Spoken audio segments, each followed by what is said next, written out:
Fa indray ny tenako hiaraka hitafa amintsika amin'ity fotoana ity resahana fandarana manokana, fandarana fahatelopolo izay miavaka amin'ny fandarana izay efa natao hatramin'izay.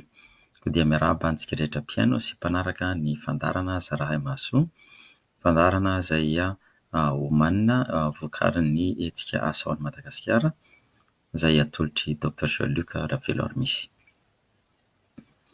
Fandarantsika androany izany dia miavaka ho satria ho resantsika manokana hanome torohevitra isika ho an'ireo tanora, ireo zandrintsika, ireo zanantsika izay hiatrika fanadinana bakalorea amin'ny herinandro. Nahoana moa izany no izao no atao ilay fandarana? Raha tsorina amintsika ilay izy dia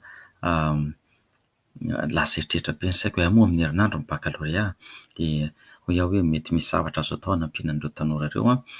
Izay no nahatonga azy nanapa-kevitra ny tenako hoe aleo izany hanao fandarana anankiray ho azy ireo isika ho an'ireo izay hiatrika izany fanadinana izany. Tsy nanao moa isika tamin'ny BBC sy tamin'ny CPE satria efa nandeha ilay fandarana, efa nandeha ny fanadinana izany izay vao arako tamin'ny vaovao moa efa BBC izao. Dia misy moa izany ilay torohevitra izay aroso mety efa tara ihany raha ohatra ka efa ny talata ny BBC vao mizara azy. Mbola misy moa izany ny andro rapitso tamin'ny vaovao tanikeo tamin'ny atoandro izany na inoko moa BBC amin'ny alatsinainy izao dia napa-kevitra hamolavola ity fandarana manokana ity izany ho an'ireo tanora ireo. Koa dia mino sy manantena aho fa raha ohatra ka tsy afaka manaraka ny tanora fa any am-pianarana dia mba manongila tsofina ny ray aman-dreny mba ahafahan'ny ray aman-dreny ihany koa mizara izany amin'ireo zanany. Toy ny mahazatra moa dia ampetratsika ao amin'ilay tarem-boky Facebook na hoe boky tare Facebook groupe Zarahaimaasoa ny rakitsoratry ny fandarana izay azontsika vakiana ilay izy dia zaraina ihany koa amin'ireo namana, amin'ireo havantsika, ireo zanantsika izay manaraka nareo anadahintsika na vavintsika rahalahintsika izay manaraka ihany koa izay hanao an'ilay fanadinana amin'ny herinandro. Torohevitra izy ireto tsy misy antoka akory hoe ny fanarahana an'ireto torohevitra ireto dia ho afa-panadinana ianao. Tsy izay mihitsy, tsy afaka manome antoka amin'izany satria ny fahafahana fanadinana dia misy ifandraisany be dia be amin'ny fanomanana izay natao. Fa kosa natao ilay fandarana mba hanomanana, hanampiana, hanampy izany ny efa nataon'ilay mpianatra sy havonina ny sainy, ny fanahiny ihany koa ny vatany hiatrika izany fanadinana izany. Rehetra izany misy torohevitra maromaro azoko aroso atolotra antsika rehefa miatrika fanadinana isika. Torohevitra voalohany dia izao: aoka hihinana sakafo manampy ny saina mandritra ny fotoana hanaovana fanadinana. Ny sakafo hohanina izany dia sakafo manampy ny saintsika. Izany hoe aoka sakafo tsara maraina, atoandro, hariva. Aza manao voky loatra nefa io moa izany olana be satria ny ray aman-dreny amin'io tia hampianta an'ilay zaza dia mitondra sakafo be dia be, mahandro sakafo be dia be. Aza dia manao voky loatra satria rehefa voky loatra isika dia lasa any amin'ny atoto daholo indray ny rà, dia lasa donto ny saina dia mety dia hatory. Ka izao sakafo manampy ny saina ny tsara hohanina, ohatra trondro. Ny trondro izany dia misy an'ilay antsoina omega 3 izay mampahiratra sy mahasoa ny saina.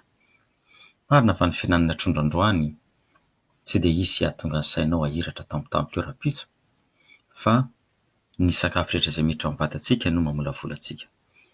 Ka na dia tsy nihinana trondro foana aza hatramin'izay dia mampirisika foana hoe mandritra ny fotoana hanaovana fanadinana mba mihinana trondro satria misy an'ilay antsoina omega 3 izay mampahiratra sy mahasoa ny saina izany.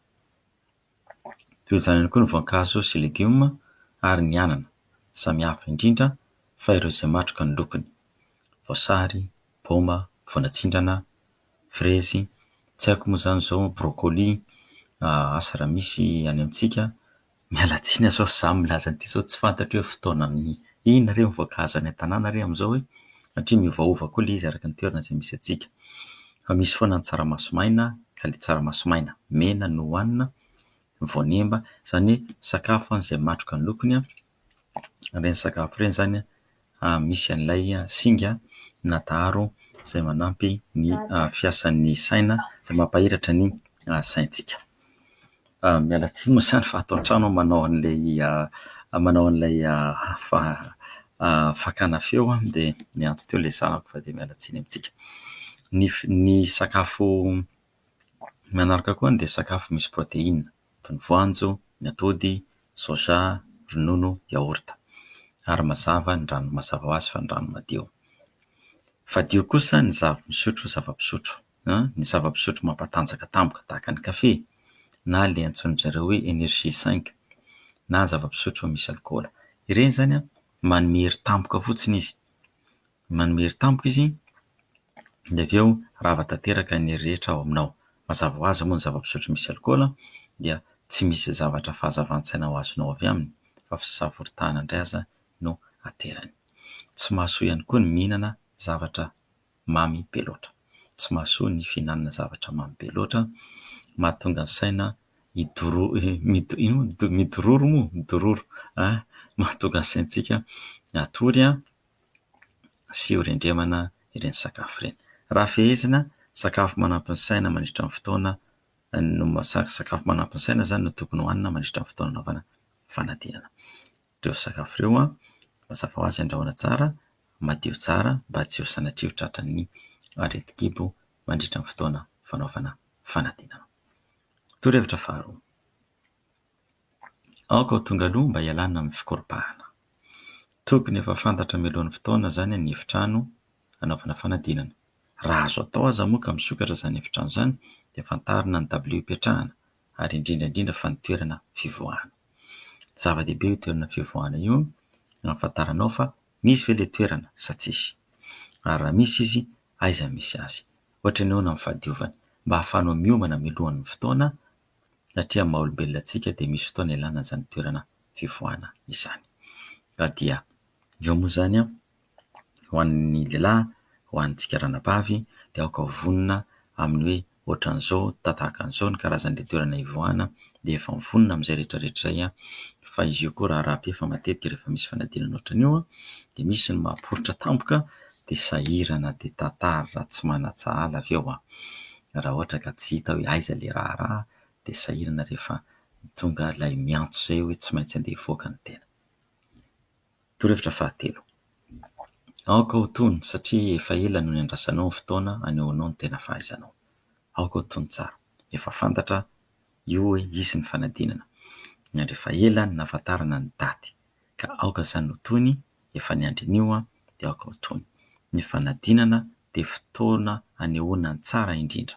Ny fotoana anehoana ny tsara indrindra ny fanadinana. Zavatra tsy natao atahorana fa efa fantatra ary tokony efa nomanina. Efa niomana ao amin'izany ianao, enganie, efa niomana tamin'izany ianao dia lasa ho an'izao foana zany ny tenanao.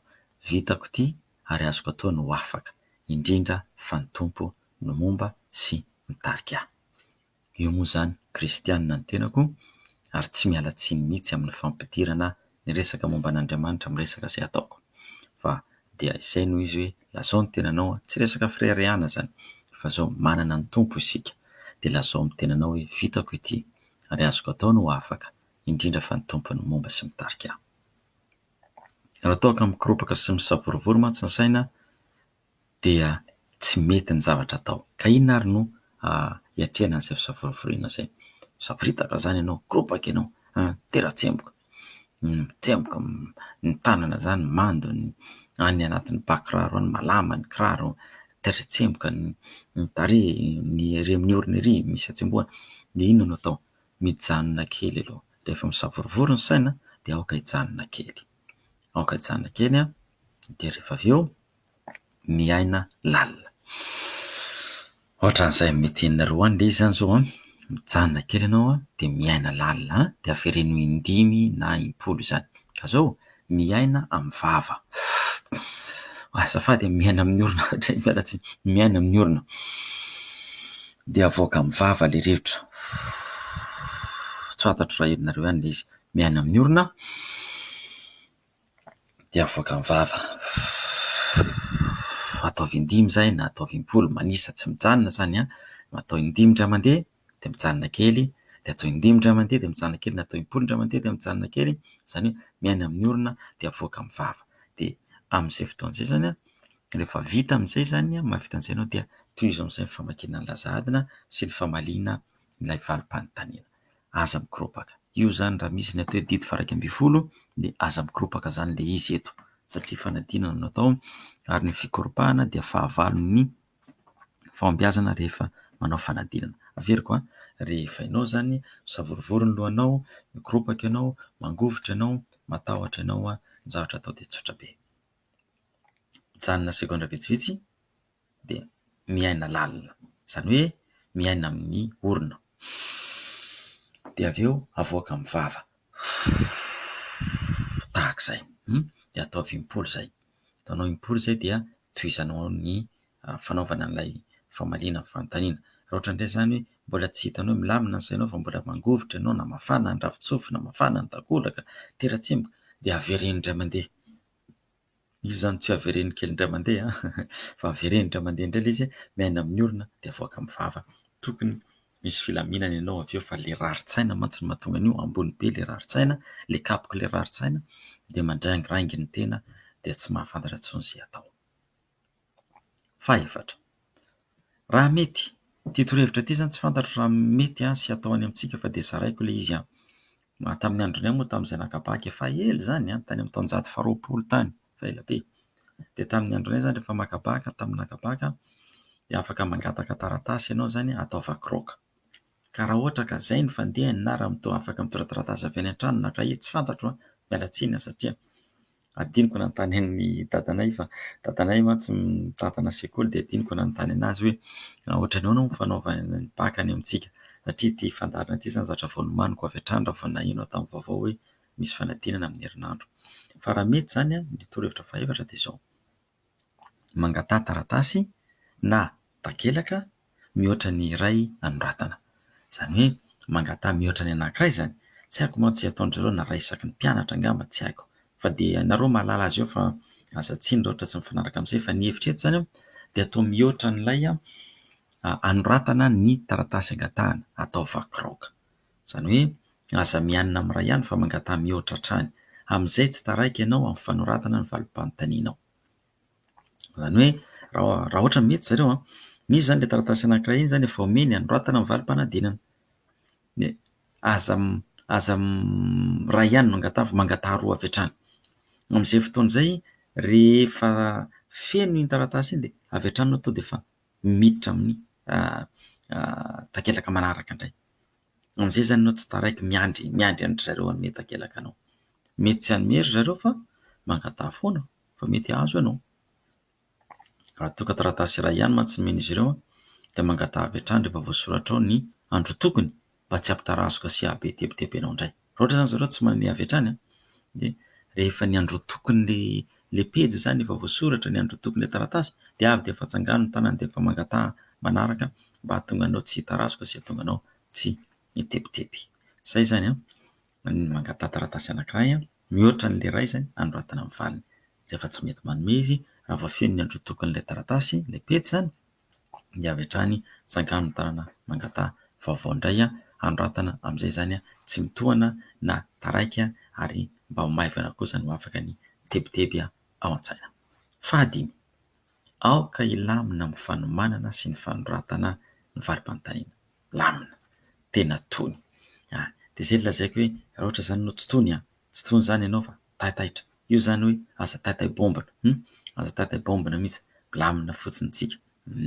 Dia afaka manao fanazarana izany filaminana izany ao an-trano. Rehefa le miteboteby, kiropatropaka, mafana ny ravin-tsofina, vadika mavokely ny takolaka na mivalo mainty ny endrika dia izao: mijanona kely, miaina amin'ny orona, dia avoaka amin'ny vava. 20 izay atao dia tohizana indray. Aoka hilamina amin'ny fanomanana sy fanoratana ny valim-panontaniana. Izao zany fipetrany. Raisa zany ny taratasy vakiraoka. Raisa ny taratasy vakiraoka, alaivo sary an-tsaina zany hoe mahita anazy zany nareo. Raisa ny taratasy vakiraoka dia asio pejy ery ambony na eny ambany, izay mety aminareo. Atao mivandravandra tsara. Pejy voalohany, faharoa, fahatelo. Ka izao lafiny tokana ihany no anoratana an'ilay pejy. Lafiny na pejy iray ihany no anoratana. Izany hoe amin'ilay hitanao eo zany ny pejy no atao. Dia lafiny na pejy iray ihany no anoratana, amin'izay tsy very ny zotran-kevitra. Tsy very ny zotran-kevitra ao amin'izay fotoana izay.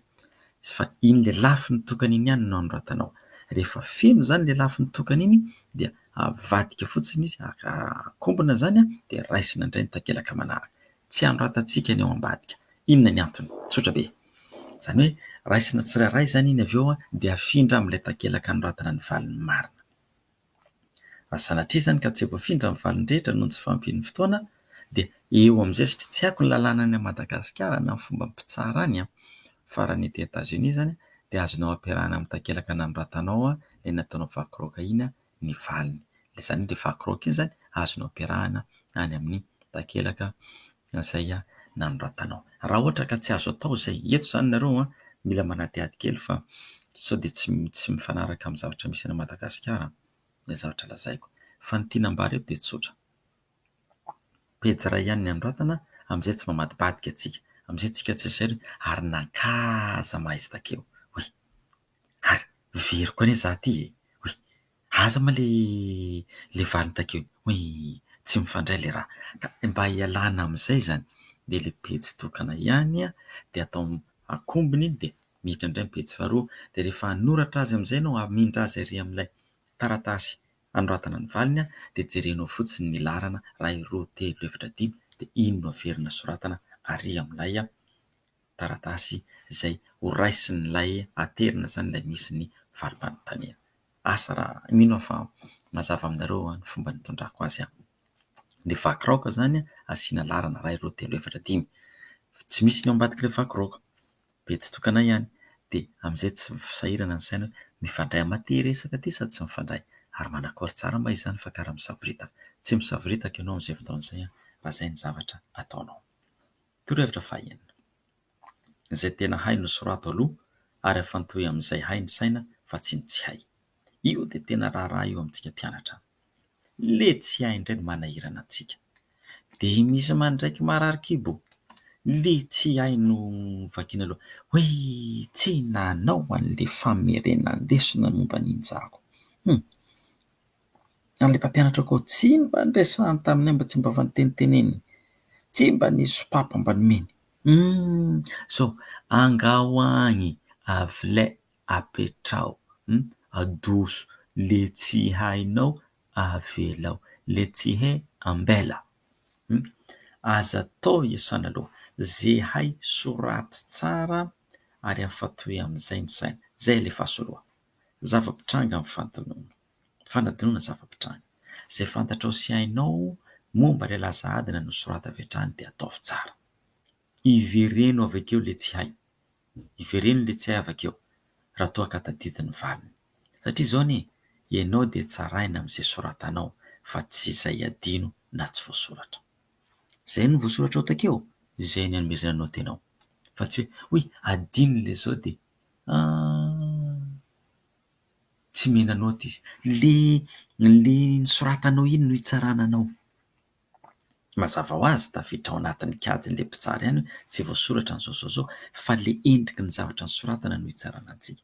Noho izany izay tena hay soratana avy hatrany afantoy amin'izay ny saina. Mety miverina ny saina avy eo dia atevenina amin'izay an'ilay adino. Fahafito. Afantoy amin'izay soratanao ny sainao sy ny masonao. Afantoy amin'izay soratanao ny sainao sy ny masonao. Izany hoe aza mitoditodika mijery ny ataon'ny hafa. Samy mitovy avokoa ianareo rehetra mandritra io fotoana io. Izany hoe samy mpanala fanadinana ary tsy mbola nisy afaka. Tsy maninona na manoratra be dia be na aingana be ny hafa satria izay soratanao no hitsarana anao fa tsy izay ataon'ny hafa na ny mpifaninana aminao. Zay afantoy amin'izay soratanao ny sainao sy ny masonao. Aza mitoditodika. Mitovy daholo nareo reo, samy mbola angalabaka. Samy mpanala fanadinana. Tsy mbola misy afaka. Tsy maninona izy na manoratra be dia be na aingana, vilay agny izy. Satria ny hitsarana anao dia ny raha soratanao. Fa tsy ny raha ataon'le kamarady le olona ankilako hoe satria izany manoratra malady dia hoe ataoko malady koa nena. Hoe malady le raika lady. Nenao ihany no hitsarana anao fa tsy ny anazy. Aoka afantoka tsara zany ny saina amin'ny atao. Aza mitoditodika. Fahavalo. Alamino ny fotoana hakana aina. Alamino ny fotoana hakana aina. Inona ny dikan'izay? Ilaina ny fahaiza-mandamina sy maka aina rehefa miatrika zavatsarotra mba tsy hampitombo ny rarin-tsaina. Mba tsy hampitombo ny rarin-tsaina dia aoka hay andamina tsara.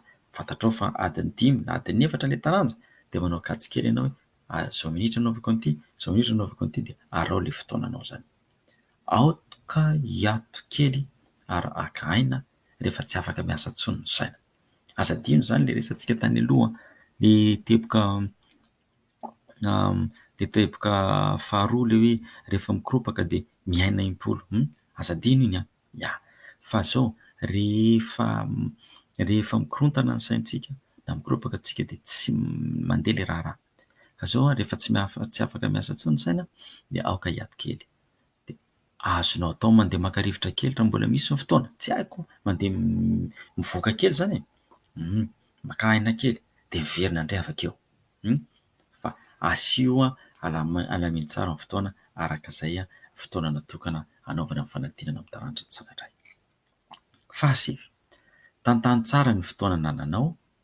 Izany hoe mety hiteny ary hoe inona moa samy hafa n'izany amin'ny fahavalo. Ilay fahavalo dia zao efa toe-tsaina mihitsy hoe asiako fotoana kely hakana aina.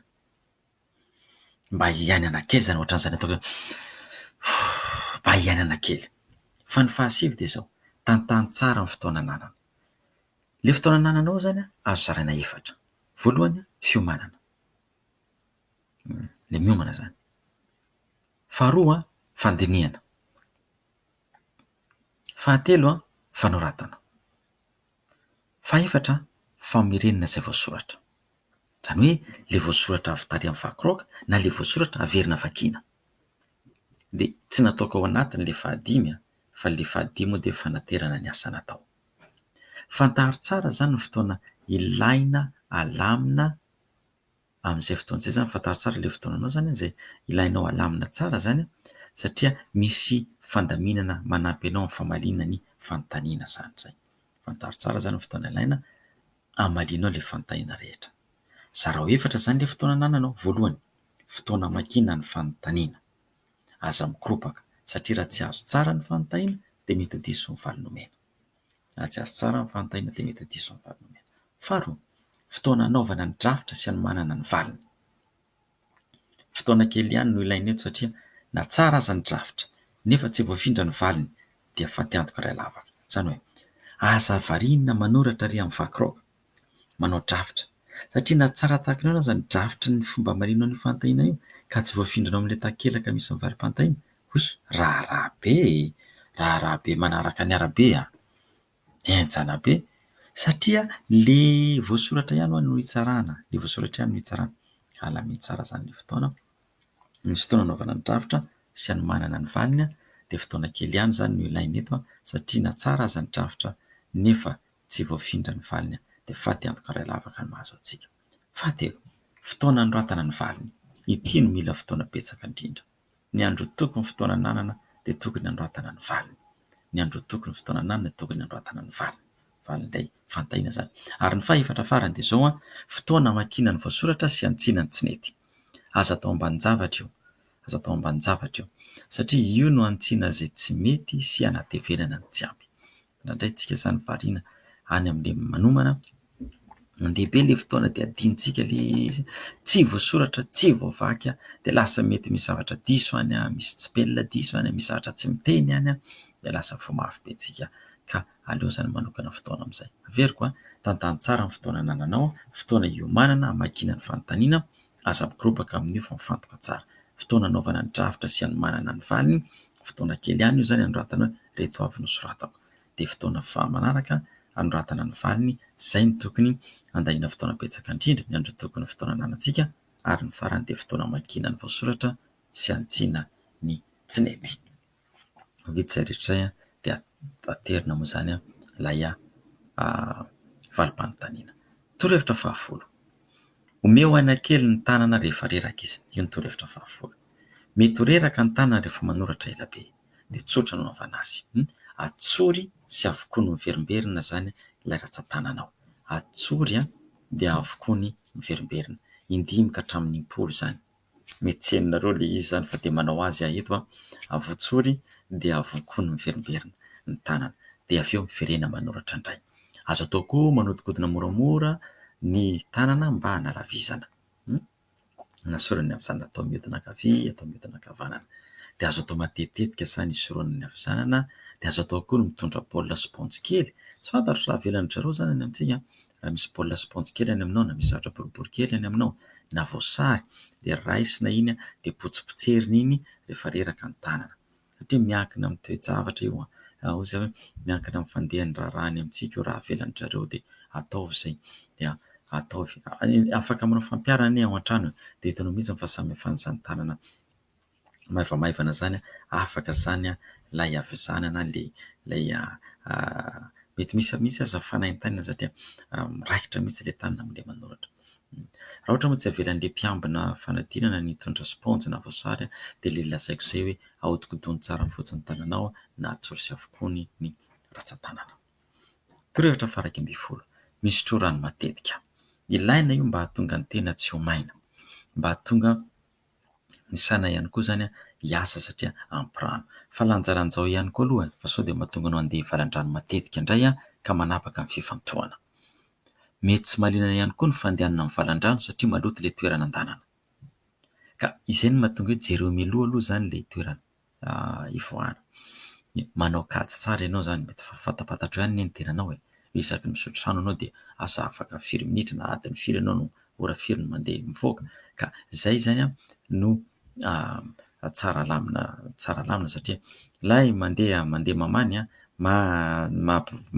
mangala ny fifantohana, nefa ilaina ihany koa ny maka rivotra.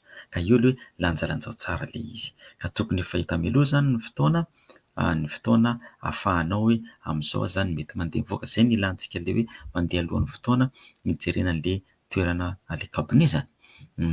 Hijerena an'iny mba tsy ho sahirana sy ho lany fotoana ary aiza koa moa misy an'ity vaolombelo tsy akoho ity dia mihodinkodina eo fotsiny tsy hita dia ny fotoana mandeha. Torohevitra faha 12. Ampiasao ny fotoana rehetra nomenanao. Torohevitra faha 12. Ampiasao ny fotoana rehetra nomenanao. Ny fotoana rehetra nomenanao dia ampiasaina. Tapero hatramin'ny farany fotoana rehetra nomenanao. Io fotoana io no heverin'ny mpanoratra ny laza adina fa ilaina sy ampy amalinina ny fanontaniana. Aoka ilamina ary ampiasao ny fotoana rehetra. Ampiasao ny fotoana rehetra nomena anao. Zao indraindray mora kely ilay raharaha dia efa vitaiko ny anahy dia efa nateriko. Vakio tsara aloha. Misy indray mahita an'ilay namana efa nahavita dia hoay ataoko malady koa ny anahy amin'izay mba mizesta kely. Ny nosoratanao ihany no hitsarananao fa tsy nisoratan-dravao no hitsarananao. Ampiasao ny fotoana rehetrarehetra. Fantatra ilay mpanoratra laza adina fa adiny 3 no ilaina marinana io. Ampiasao ny adiny 3.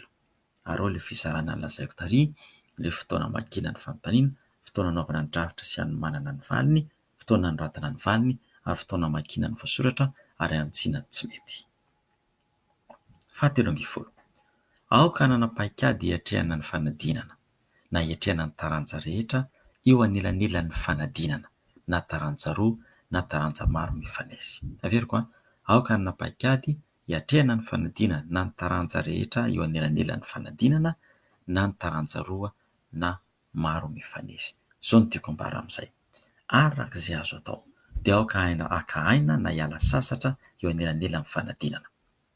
Ny fanadinana na taranja roa izany na taranja maromaro mifanesy.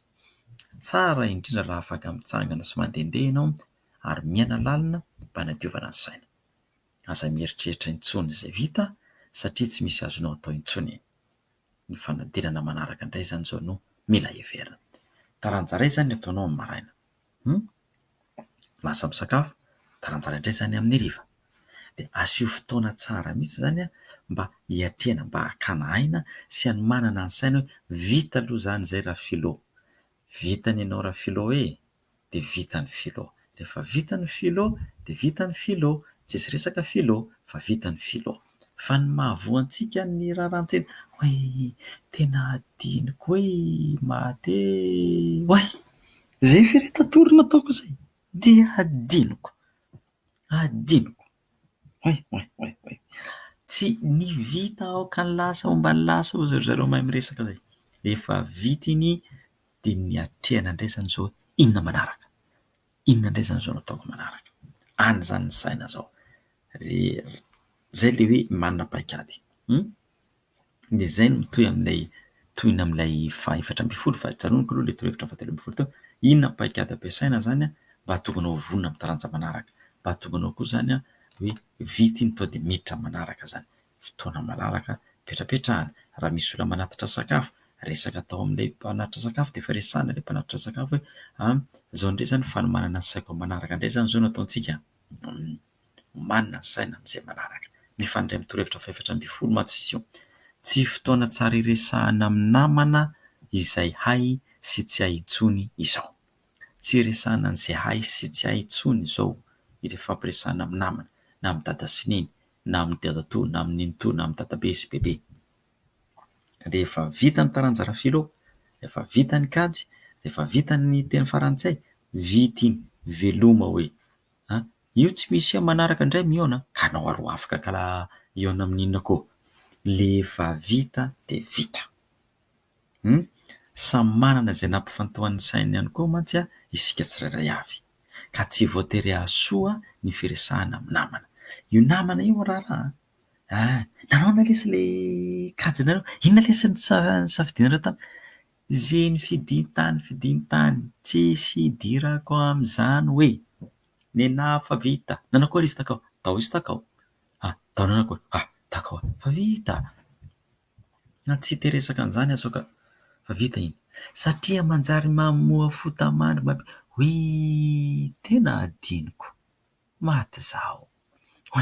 Ary tena tsy neny ahoana lesy nanaovana an'le ahoana lesy tena nenaha ho azy nanaovako anazy ary nenaha tsy zany tena diso nenaha.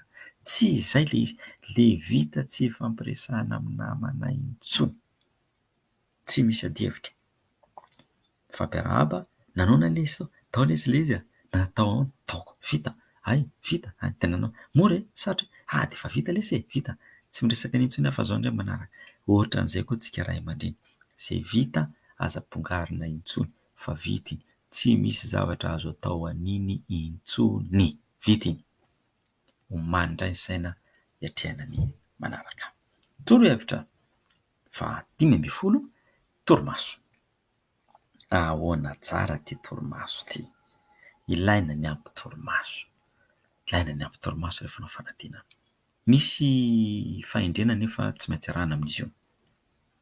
Tsy hoe satria anao fanadinana zany raha pitsy de androany zany atory adiny 10 satria hatramin'izay nazatra adiny 9.